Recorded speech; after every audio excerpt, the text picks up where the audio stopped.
Hello again, everybody. Diamond Gems 45 here. Thanks for coming back to the channel. Day 6 of the National, Monday at the National. Actually, this is just a day 4 wrap up. I would have done it yesterday, but long drive from Chicago down to southwestern Indiana. I know a lot of people had longer drives, but they're a lot younger than me. But there's one of my big pickups. There's Dizzy, day 1 pickup. Stan, day 2 pickup. Kenny, got him in Nashville a couple years ago. Anyway, again, notes. Day 4 of the National, I've already had, let me backtrack. I already had a day 2 and a day 3, and before that a day 1 National recap. So this is day 4 when I have my wits about me after getting some sleep and after a long drive from Chicago.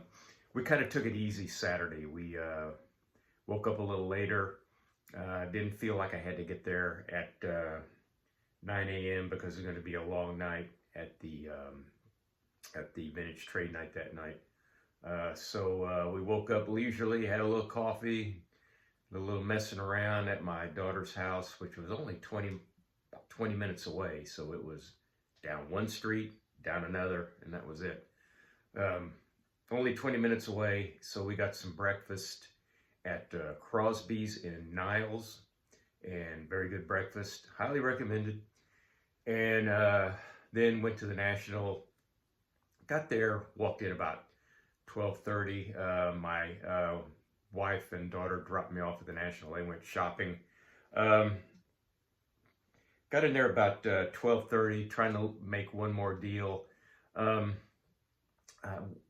noticed a really nice PSA 8 1967 Tommy John, and I know it's not a Ruth or a Cobb, it's a Tommy John, but it's a 1967 high number, last card of the set.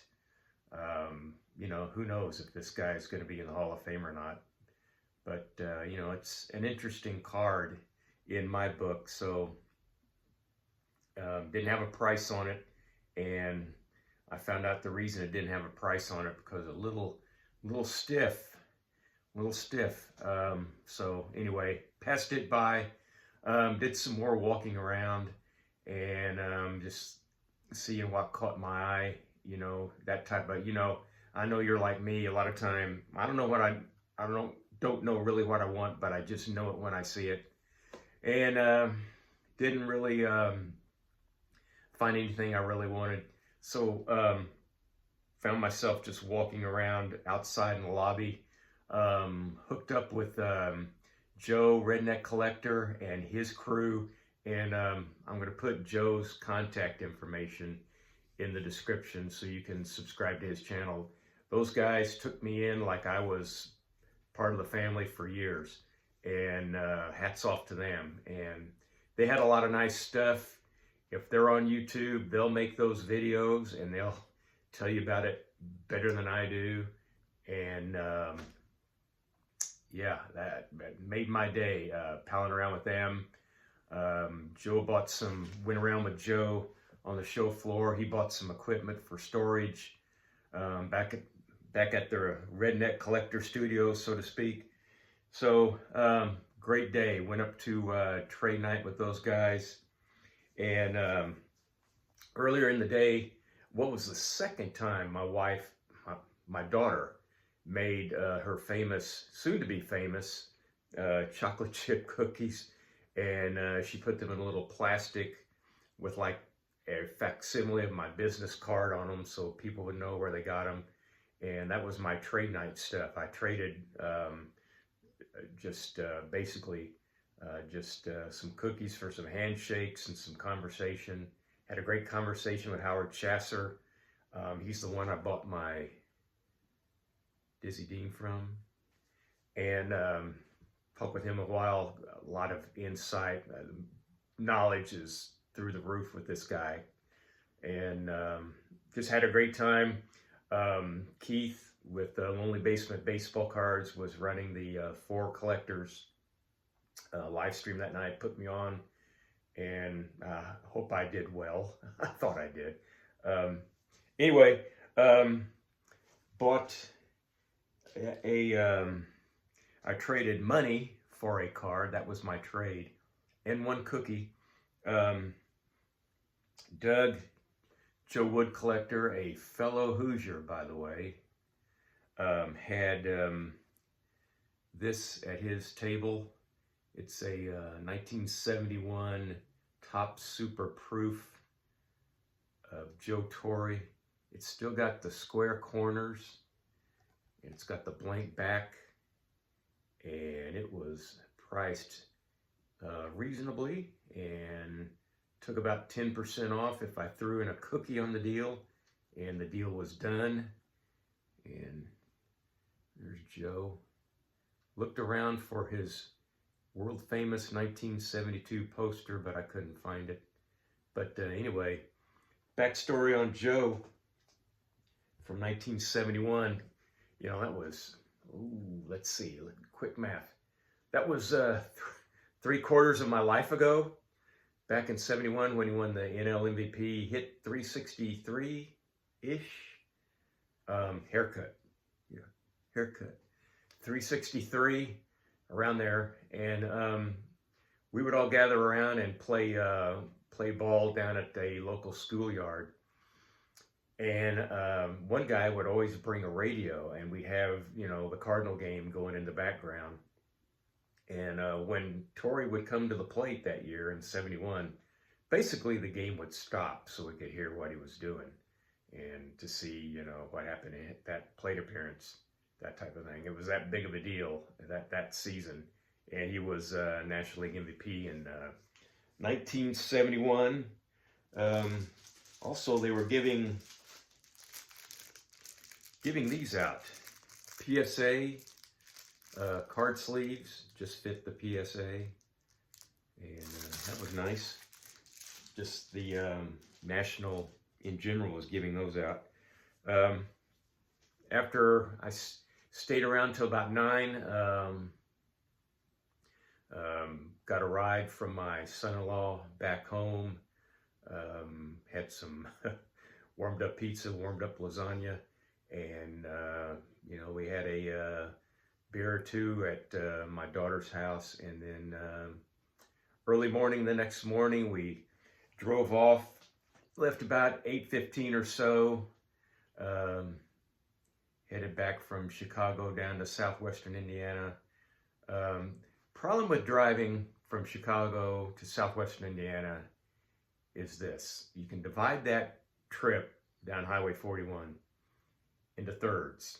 The first third and the last third, no matter which direction you're going, there's some there. The middle third, there is no there. So you're committed, and you know, we leave Chicago at a time to where we can hit Terre Haute, Indiana at about lunchtime.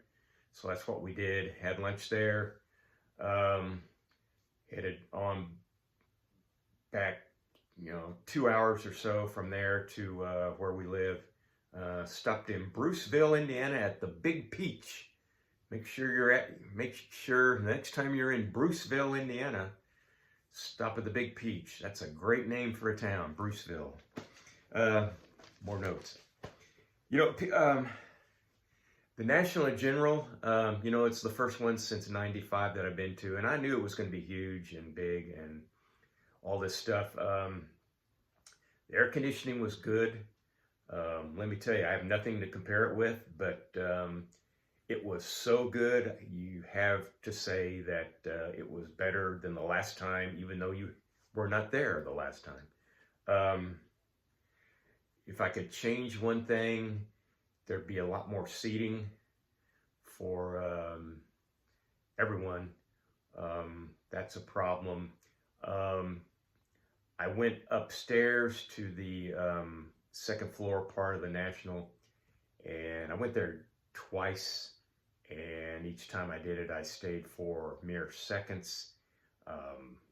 just long enough to see that the aisles were too thin and it was bump and run at best, and just, just not for me. So there's plenty down on the main floor for old Brucey.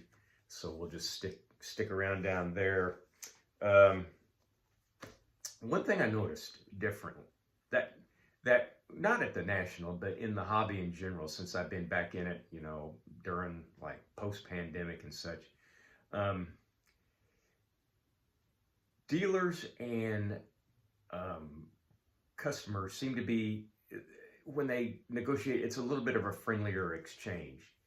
And basically, I feel it's just the grading has taken a lot of the surprise out of, taking a card. Can I pull it out of the holder? Sure. And then you pull it out of the holder and it's got a defect or something that you didn't see, looking down into the display case. And, you look at a card. Back in the day, you look at at the 95 National, I looked at a card. I can't remember who it was. I looked at a card, pulled it a little bit out of its top loader, you kind of hold it up to the light like this, and see if you see a little defect on it, and you put it back in there and you hand it back to the guy, and the guy yells, "What's wrong with it? What did you like about it?" And well, it has a little defect that I didn't see when it was in your display case. And grading has taken that out, and that's a good thing about grading. I don't get too involved with what grading company is going to be here tomorrow or next day or 6 weeks from now, 6 minutes from now. I let that go for other folks to talk about. And yeah, overall, just I was there Wednesday, Thursday, Friday, and Saturday. Didn't go at all Sunday. Overall, I'm glad I went. Can't wait to go back next year. Oh, yes. One other thing. Another difference between 1995 and the 2025 National. Nationals now are loud. And they get louder when you get close to the braking area, and the microphones and the